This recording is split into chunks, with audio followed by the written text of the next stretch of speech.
Labour has never done well in a UK election without doing really well in Scotland. We need deposit ATMs and we need withdrawal ATMs, and we need a law that means that businesses have to accept cash. UK workers have had the most bargaining power essentially since the 1970s because the jobs market is so tight. Can Britain actually afford to maintain a global military presence? You're listening to Bloomberg UK Politics. I'm Yuan Potts. And I'm Stephen Carroll. Welcome to the programme. Now, my Google history isn't something that you should look at the best of times, but this morning I honestly found myself looking to see if Mercury was in retrograde, because basically everything that's happened in Westminster in the past 24 hours this stage, it sort of feels like there's either something in the water that everyone's been drinking, or there's something that's happened. Like we did have a new moon. I also checked this. We did have a new moon earlier in the week, but not a full moon. I don't know if this actually helps to explain. We have all the facts on this show, don't we? Mercury is not in retrograde. That is someone else to blame for your problems. And there is a new moon, but I don't think that's actually supposed to change anything cosmically.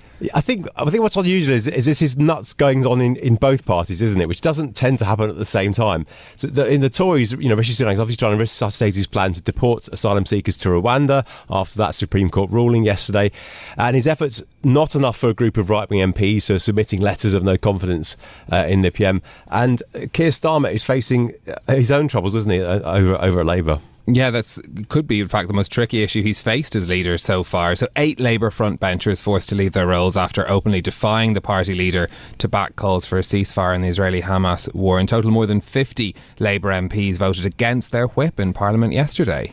Well, let's make sense of all of this with Bloomberg's UK political editor Kitty Donaldson. Now, Kitty, what's it been like down at Westminster? It's been very 2016 in the sense that all the Brexit wars have come out into the open again, and it's been interesting on both sides actually, because the Labour are fighting just as much as the Tories, which makes a change actually. How mad are people? How febrile is it when you think about because I felt like it's at one stage yesterday it was almost like playing a game of Guess Who with Labour, because it seemed like we were ticking down so many names that were deciding to go against the leader. Yeah, absolutely. And I was standing in members' lobby, which is the bit of that journalists are allowed to stand in just outside the House of Commons chamber, watching the whips go backwards and forwards, grabbing people, saying, Labour whips this is, saying, which way are you voting? And I was chatting to some of them and they were saying, the number of resignations is going up, it's going down, going up, it's going down. I'm not quite sure what's going to happen. And that was, but I think by the late afternoon, they realised they were in some serious trouble. With, as you say, around 50 voting against and 8 frontbenchers who've effectively quit or were sacked. I think it's slightly moot point as to which way around it was, but these frontbenchers knew that if they voted with the SNP on this motion, they would be out on their ear. How troubling is this really for Keir Starmer? Do you think he's genuinely concerned about this, or does he think it will blow over and the polling will prove to be correct? I think you need to look at this in terms of where he is in the polls. So Starmer is 20 points ahead in the polls, and he's trying to look like he's a prime minister in waiting. And therefore, because he's so far ahead, there is a kind of safety net for Labour MPs to express an ideological view without necessarily denting Keir Starmer's standing with the public. So he kind of wins both ways on this. But even saying that, it's an example of some of the challenges he'll face from his party if he wins power next year. Things have been relatively calm in Labour since Keir Starmer took over. We haven't seen certainly this scale of rebellion against his party's position. And what about these people that have quit the front bench? Do you expect some or most of them to be back in 6 months' time? I don't know about 6 months, but yes, they'll be back. I mean, it's not as if sort of they've rebelled on something trivial. I suspect a place will be found for them after a suitable period of reflection. Talents like Jess Phillips, Starmer will definitely want her back on side. Kitty, if we think then about what's happening with the Tories, stories of no confidence letters, is this on the Kitty Donaldson scale of political tumult within the Conservative Party? Where does this rank? I think we're at about a 7 at the moment, because it's quite high. What happened yesterday? Quite high, but it sort of goes up and down a bit. It's a bit like a kind of barometer, depending on the pressure, depending on the day, depending on what the Prime Minister's just said. Actually, yesterday was a kind of interesting point. So the Supreme Court ruled at about 10. By 11, I got word that the Tories were meeting in the committee corridor. So I scuttled down there to kind of find out what they were talking about. And they were absolutely livid. They came out. Lee Anderson said, oh no, they should just ignore the ruling and put people on planes, put asylum seekers on planes tonight. Others were saying the Prime Minister's lost control of the party, lost control of the agenda. This is ridiculous. I'm going to go and put a letter into Graham Brady that would prompt a leadership contest. I think and then at PMQs at lunchtime, Sunak stood up and said, oh, we're going to have this treaty, which kind of calmed things down a little bit, because they were like, oh, okay, he's doing something about it. But they were saying a treaty won't work. It will just be subject to judicial review once it's, gone through the House of Commons. I mean, the point about a treaty is that you can do it, you can do it relatively quickly. You can do it within 42 days. But then it might get held up in the courts and we have to go back through all the process again and back up to the Supreme Court. So that could hold it up. And so MPs were saying we need this thing called a notwithstanding motion or a notwithstanding bill, and that basically means we need a piece of paper that says we could ignore what the Supreme Court says. And then when Sunak stood up at the press conference later in the afternoon, and he had that kind of fire in his eyes and the kind of it was like his most sort of silverback gorilla moment I've seen him, like proper Tory, like, can he do it? That's what the Tory MPs were saying. Can he do it? Can he be a proper Tory? And then he said, yeah, we're going to legislate. We are absolutely going to legislate to say that Rwanda is a safe country and that we can send asylum seekers there. I mean, the problem with this, of course, is that if you legislate, even if he gets it through the Commons where he's got a majority, it's more than likely that the Lords will hold it up. And if the Lords hold it up, you have to kind of resort to the Parliament Act, which is when it goes backwards and forwards like a ping pong ball between the two houses. And that takes a year. And if your overall aim is to get a flight with some asylum seekers, off the tarmac at Heathrow, back to Rwanda by the election, then it's just looking incredibly unlikely at this point. And that's what Tory MPs are going around saying today, saying we need to see the detail of the bill, how quickly will it work, But in terms of messaging, I think, for that constituency of MPs, the kind of pro-Brexit, some of them call themselves the Common Sense Group. Some of these are the kind of ERG, I think, the Brexit Days, European Research Group. It's a kind of collective ragbag of the right of the party, basically. So he's signalling to them that he's prepared to do it. And they they don't all represent red wall seats, but they represent a type of direction that got Boris Johnson his majority in 2019. And what people have been saying earlier this week, so getting very mixed signals from Sunak, because he sacked Suella Braverman, who represented that constituency of MPs, even if they didn't all agree with her. And then he brought back David Cameron, who's kind of seen as this sort of centrist. So everyone was, he's gone from dropping net zero targets at the conference a few weeks ago, so, right-wing Sunak, to kind of centrist Sunak, bringing back David Cameron, sacking Suella Braverman, back to right-wing Sunak again. And some of the MPs are comparing him to a shopping trolley, kind of, out of control politically. I spoke to an MP this week who called him a yacht, tacking from left to right. I thought that was a compliment or not. Yes, exactly. No, it wasn't meant as a compliment. Let's put it that way. It was sort of like they were saying, we don't know who he is, what he stands for. So the kind of red-blooded Tory Sunak yesterday, will that change again? Will we get something more moderate next week? No one seems to know. Kitty, I want to ask you to kind of compare these two rebellions. Which of the two parliamentary groups is more miserable at the moment? But I want to add an extra challenge here. Can you kind of seasonally adjust it, as they say in economics? Can you kind of adjust it for the polling? Because obviously Labour are generally happier than the Tories at the moment. There's two sets of Tories. One set who are kind of a bit ostrich-like and who think they can actually turn things around and it'll be fine, and they may not win big next year, but they will still win, which seems a bit bonkers when you look at the polls. So there's that kind of tribe, but most of the Tories are quite miserable. They think they've lost, to be honest. They think this is the dying days of Rome, so they might as well go out with a bang. Labour are more cheerful, definitely, and every time they sort of talk to each other, they say, don't be complacent, because electoral mass is stacked against them. So they have to do extra specially well to win a majority compared to the Tories. So I would say Labour, yes, cheerful, but not cheerful over the Gaza issue. Does that mean, Kitty, that we should expect a lot more febrility from the Conservative Party between now and the next election if there are so many that have the sense that this is essentially the last days anyway? Yes. Until recently, I thought that Rishi Sunak was safe in post until the election, that there was no serious challenger. And I think the way that Suella Braverman's behaved this week shows that there's no obvious contender. Most Tories are talking about after the election what happens next, whether Kemi Badenoch lead the party, or whether there's a space for Suella to come back and be the standard bearer for the right wing.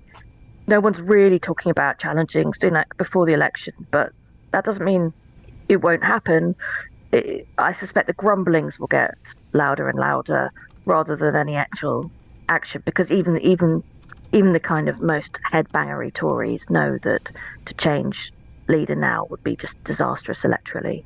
You're basically handing Labour another 10 points in the polls if you do that. OK, Kitty Donaldson, our UK political editor, thank you very much.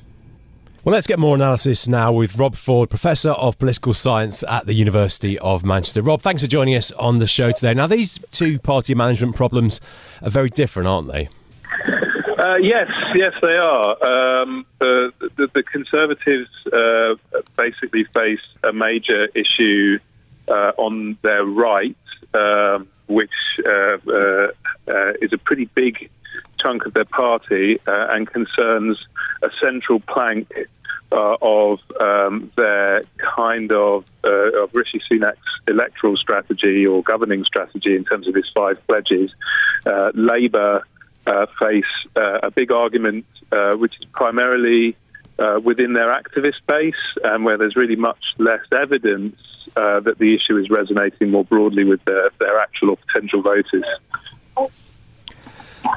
What about then that if we dig a bit into what's been happening in the Labour Party, how worried should Keir Starmer be about the rebellion that we saw? Well, electorally speaking, not very. We don't see any evidence that this has made any impact at all in the general opinion polls. Indeed, 3 different pollsters have registered the highest Labour lead since Liz Truss was Prime Minister in the last few days. Nor is there much evidence that this is having an impact in the Muslim community thus far. We have the first representative poll of Muslims conducted since the row over Gaza within Labour began, and that also shows no evidence of any substantial shift against Labour amongst Muslim voters. So there isn't an electoral concern here, but of course that's not the only concern that you have when you're a party leader, and there clearly is a party management concern. This issue deeply concerns a lot of Labour MPs, and we've seen a number of resignations reflecting the depth of feeling there. It deeply concerns an awful lot of Labour activists and members, and so the kind of current dispute does present problems within the kind of Labour tent rather than electorally. Do you find that polling surprising, Rob? I was actually looking at the numbers myself, and that Survation poll had Labour on 65% or near enough, and then 20% for the Tories, of course, who also take the wrong view, if you like, for Muslim voters. Are you surprised, given the noise on social media, the massive marches? Why isn't this feeding through into the polling? Because those things are not representative of public opinion. Frankly, I'm surprised that people find this surprising. We see this time and time again. People who are highly engaged and active in politics are not a representative sample of the public. Never have been, never will be. What seems to be one of the sort of repeated errors in politics is that those who are very highly engaged on a specific issue or in general tend to project their preferences and their priorities onto the much, much larger electorate that is not highly engaged. And that very often leads people to make mistakes. So I wasn't surprised at all. I was saying from the outset that I didn't think it was going to have a big electoral impact, and so far that's what all the polling has said as well. So for Keir Starmer then, does that mean that he can just sort of sleep soundly at night and move on from this without having to make any major changes?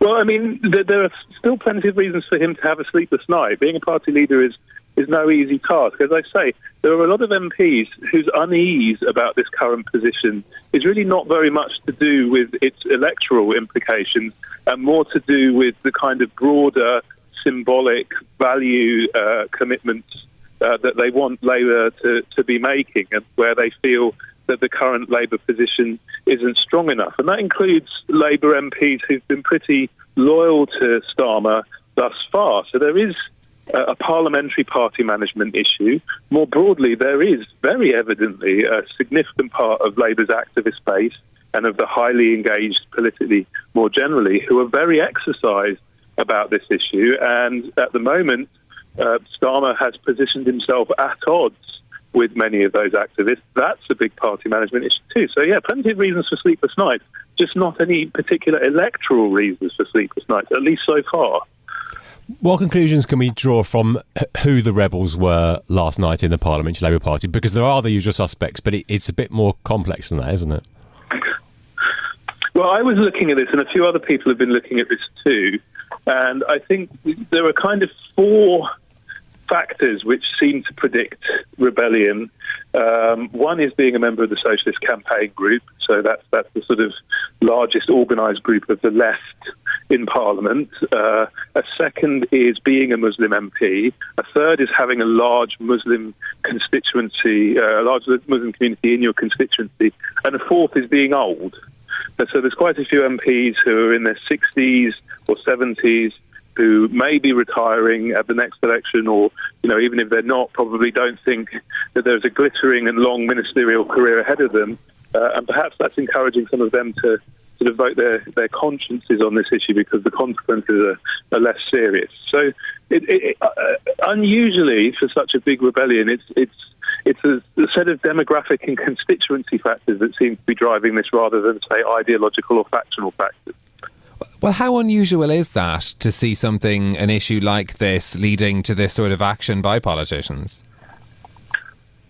I mean, it's highly unusual to have this many resignations from the front bench over an argument where the kind of substantive implications in terms of policy are relatively limited. I mean, this is a lot of resignations. Labour isn't in government. The precise wording of its position doesn't really have a very broad impact, given that both sides in the conflict are unlikely to really take much notice of what Labour's stance is on this right now. And I struggle to think of many examples of such a large number of resignations from the front bench over an issue like that. I want to switch focus to the troubles on the other side. How serious is the Tory mess over immigration? They managed to turn one of their best issues into one of their worst, haven't they? Well, I mean, the problem from day one with the slogan "Stop the Boats" is that was only going to really work as a plan if you could actually stop the boats. And so far, they haven't really found any effective mechanism for stopping the boats, exempting the deal they did with Albania, which did substantially reduce the number of Albanian small boat refugees or asylum applicants that were coming. Rwanda was obviously a substantial part of this. The government was told repeatedly through the whole Rwanda process that it was unlikely to be effective, either as a deterrent or as a policy that could survive contact with the courts. They pressed ahead regardless, and now they have spent £140 million and been left holding an empty bag. Is this something that's going to blow up further? I mean, they're already, we have the threatened rebellion, the focus now on how, some MPs want to try and contract their way out of international law with a kind of magical thinking sort of clause in the bill for this. I mean, how big a problem is this going to become down the line? Well, it is likely to become a substantial internal problem, first of all, because we've just lost Suella Braverman, or Rishi Sunak just sacked Suella Braverman as Home Secretary. She's already made it very evident that she's not going to keep quiet, and this issue is going to become a kind of rallying point for her and those who share her views within the Conservative Party. So I think we will see lots of further ructions on this. And we can also see evidence of a potential electoral problem for the Conservatives in that right now, what they have achieved through their Stop the Boats campaign is they've got an awful lot of 2019 Conservative voters focused on immigration as an issue, but they haven't made any headway in convincing those voters that they are actually a competent party to resolve that issue. That is a dangerous combination and means that they could risk losing further votes on their right flank to Reform UK. There's some evidence for that in the polling we've had in the last few days as well, because if you say immigration is a really important problem, but also that you haven't got a plan to solve it that anyone has any confidence in, well, people are going to defect from your party to parties who claim they have a better plan.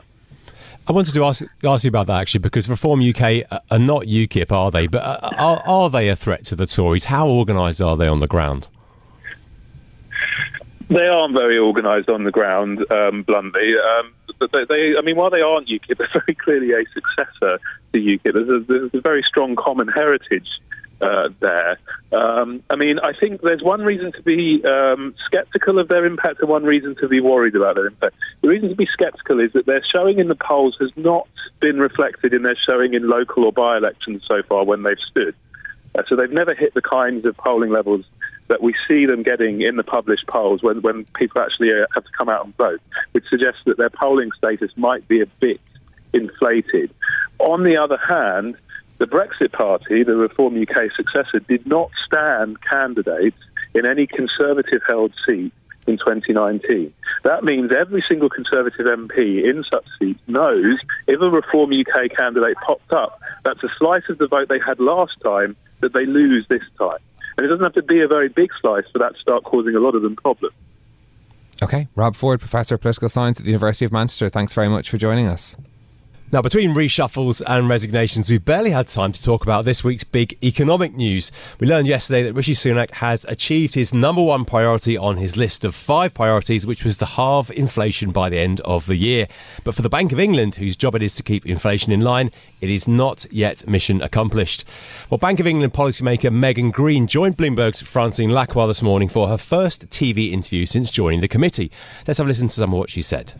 So I think that going from 10% inflation to 5% inflation was always going to be easier than going from 5 to 2%. In the UK, this is particularly the case, largely because energy disinflation has now mostly come through. And so it will really be down to goods and services inflation that will need to come down.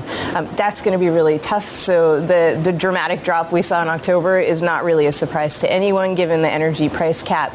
We won't be able to rely on that going forward. And so I think it will be a slightly tougher slog, but we expect to get to our inflation target in the medium term. But does the jobless rate, for example, then need to be at 5.5%, even 6% to really get inflation down? Unemployment will probably tick up from where it is right now. The labor market has been loosening. We've seen the number of vacancies come down. Unemployment's ticked up not as much as you might have expected if you're using previous cycles to go by. I think our forecast has unemployment going just above 5% by the end of the forecast period. Our goal is to bring inflation down to 2% in the medium term without causing unemployment to increase more than necessary. That's a key priority. But we will need to see the labor market loosen more to see incredibly high wage growth come down. And I will highlight there are a bunch of different metrics for wage growth. They're all really high. Okay, so that's Bank of England policymaker Megan Greene speaking to Francine Lacroix a little bit earlier, and Fran's with us now. Fran, great to have you with us on the show. So Megan Greene didn't sound quite as thrilled as the Prime Minister somehow that inflation had come back down to 4.7% in the latest reading as well. It's not really as simple for the Bank of England though, is it? What did Megan Greene have to say about this? Yeah, I guess if you're on the MPC, so if you're a BOE member, your job is to worry. If you're the Prime Minister, your job is to say everything's okay and get votes. So I think their lens is a little bit different. fine. But sounds right. Look, Megan Greene is really interesting because she's one of the newest members of the MPC.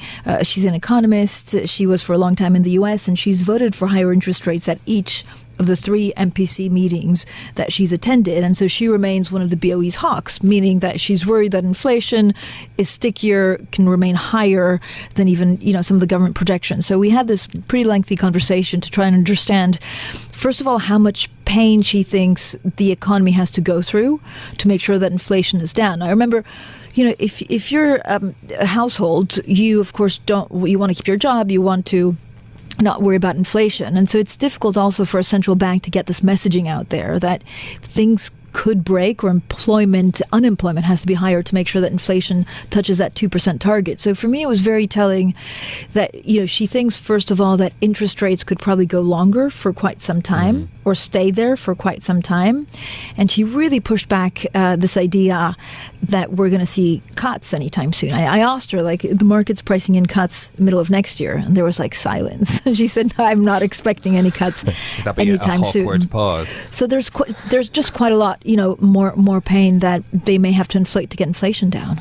Yeah, really interesting to get this conversation with one of the people who set the UK's interest rates and the first broadcast interview. What else did she say that stood out for you, Fran? Well, again, there's a couple of things that actually she's just very good at analysing. For example, productivity.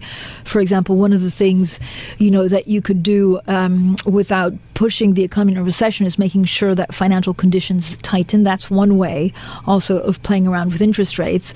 But she just thinks there's probably more to do. Now, she's on the spectrum of the MPC, she probably worries more to the upside of inflation and everything else. And again, the idea is that if you don't get a handle on inflation now, then it looks like a policy mistake, so you'll have to tighten a lot more afterwards. So she was very thoughtful, really, also on market expectations. I asked her what she thought the communication of the bank should be. Are they talking to markets to make sure that they price it in?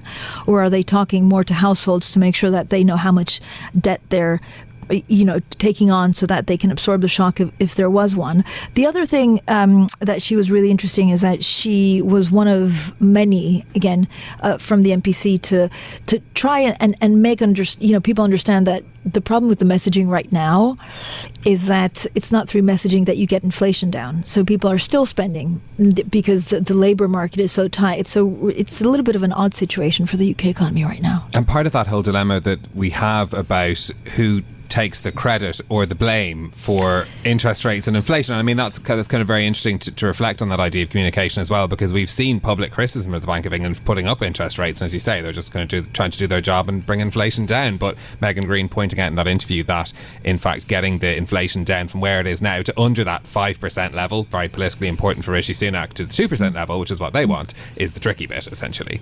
Yeah, and if you look at inflation, I mean, this is a tricky thing, right? If central banks actually hike too much and put the economy in recession, this is no good for anyone. But actually, you could argue, which is why their only mandate is to hit inflation at 2%, that if inflation, is higher than 2%, let's say 4 or 5%, which she says is a hard bit, getting from 4 or 5% to 2%, then actually whatever you earn is not really worth it. So you're worse off almost with a higher inflation rate than you are with a mild recession. But she seemed optimistic that both can be managed, but of course it's very tricky. Okay, Francine Lacqua, thanks so much for joining us. Of course, Fran's got her own pod, In the City. Don't forget to download that as well while you're listening to us here. That's it from us for today. If you like the programme, don't forget to subscribe and give it 5 stars so other people can find it on Apple Podcasts, Spotify or wherever you listen. This episode was produced by James Walcock and Tiwa Adebayo. Our audio engineer was Mariful Hussain. I'm Yuan Potts. And I'm Stephen Carroll. We'll be back with more tomorrow. This is Bloomberg.